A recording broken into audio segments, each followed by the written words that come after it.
BJP প্রধান তার মহিলা নেত্রীকে মেরে নাক ফাটিয়ে দিয়েছে। মালদার মানিকচকের ভূতনি দক্ষিণ চণ্ডীপুর গ্রাম পঞ্চায়েতের বিজেপির প্রধান শক্তি মণ্ডল গ্রেপ্তার করল মালদার মানিকচক থানার পুলিশ। তার বিরুদ্ধে অভিযোগ, তিনি গত মঙ্গলবার রাতে মানিকচক বিজেপি কার্যালয়ে এক মহিলাকে মারধর করে তাকে রক্তাক্ত করেন। উল্লেখ্য, আক্রান্ত মহিলার নাম প্রতিমা মণ্ডল। তিনি বিজেপি পরিচালিত ভূতনির দক্ষিণ চণ্ডীপুর গ্রাম পঞ্চায়েতের বিজেপিরই মহিলা পঞ্চায়েতের সদস্য।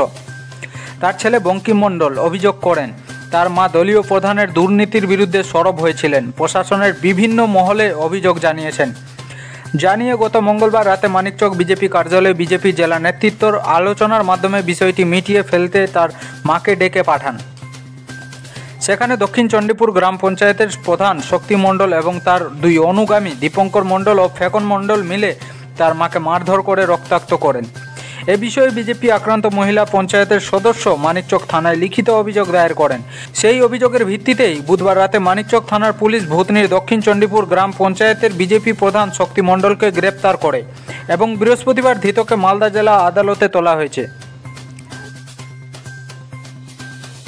এই ঘটনাটা গত প্রায় 2 মাসেরও বেশি হবে, তাদের মধ্যে একটা ব্যক্তিগত বিবাদ চলছে। এর আগেও দুপক্ষই থানাতে দুপক্ষের নামে অভিযোগ করেছে। তো সেই বিষয়টা দুপক্ষের সাথে দীর্ঘদিন ধরে কথাবার্তা বলার পর সেখানে একটা মীমাংসার জন্য বসা হয়। যেহেতু দুপক্ষই আমাদের দলের কর্মী বা পঞ্চায়েত সদস্য প্রধান, তো সেই জায়গাতে এই তাদের অভিযোগ শোনার সময় পরস্পরের মধ্যে বিতর্কে জড়িয়ে পড়ে, বাক বিতণ্ডা তৈরি হয়। সেটা যখন বৃদ্ধি পায় তখন সেখানে আমরা সেটাকে সেই দিনের জন্য স্থগিত বলি। তো একটা ছোট ঘরের মধ্যে অনেক কয়জন নিয়ে বসা হয়েছিল। তো সেই স্বাভাবিকভাবে যখন তর্ক বিতর্ক হয়েছে, সবাই তাড়াহুড়ো করে ওই ঘর থেকে বেরাতে সময় কেউ ওই যে অভিযোগ করেছে তার কিছু চোট লেগেছে, যেটা আমি জানি। কিছুটা নাকের কাছে হয়তো কিছুটা কেটেও গেছে। তো সেই সময় তার রক্তপাত হয়েছে। তো স্বাভাবিকভাবে তার পরবর্তীতে আবার দুপক্ষই থানাতে অভিযোগ করে এই হয়ে আছে। তো তাদেরকে বলা হয়েছে আবার আমরা মীমাংসার জন্য বসবো, আর দুপক্ষের মধ্যে এটা মিটিয়ে নেওয়া আর কি, এটা প্রয়াস চলবে।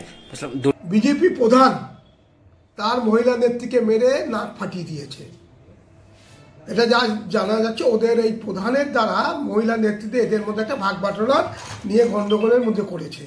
কিন্তু কারণ একটাই যে বিজেপিরা মহিলাদেরকে কোনোদিনও সম্মান দেয়নি। আমরা দেখেছি বিজেপি রাজ্য যেখানে বিজেপির আছে, মণিপুর থেকে শুরু করে উত্তরপ্রদেশ, মহারাষ্ট্রে, সেখানে মহিলাদের কোথাও ওরা সম্মান দিতে যায় না। এটা বাংলাতে ওরা এই কালচারটা ফিরিয়ে নিয়ে এসছে, বিহারেও দেখেছি। এটা বিজেপির এটা ট্র্যাডিশন।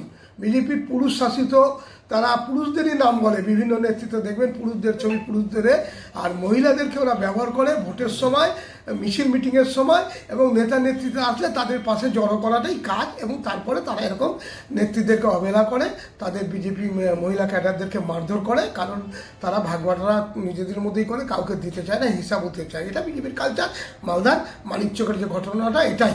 এবং আমাদের পশ্চিমবঙ্গের রাজ্যে আমাদের মাননীয় মুখ্যমন্ত্রী পুলিশের কাছে যে পুলিশকে যে পাওয়ার দিয়েছে, আমরাও আবেদন করেছি পুলিশ তদন্ত করে ইতিমধ্যে গ্রেপ্তার হয়েছে শুনেছি আমি প্রধান, তার বিরুদ্ধে প্রয়োজনীয় ব্যবস্থা। কারণ মহিলাটা বাংলার মহিলা, সে কোন পার্টি করেছে, তার পার্টির সাথে গণ্ডগোল সেটা পরের কথা। যখন আইনের জায়গা চলে আসছে তখন বাংলার মহিলাকে সম্মান দেওয়ার জন্য মমতা বন্দ্যোপাধ্যায় রাস্তায় নামে। তাই তার বিরুদ্ধে প্রয়োজনীয় ব্যবস্থা প্রশাসন নেবে।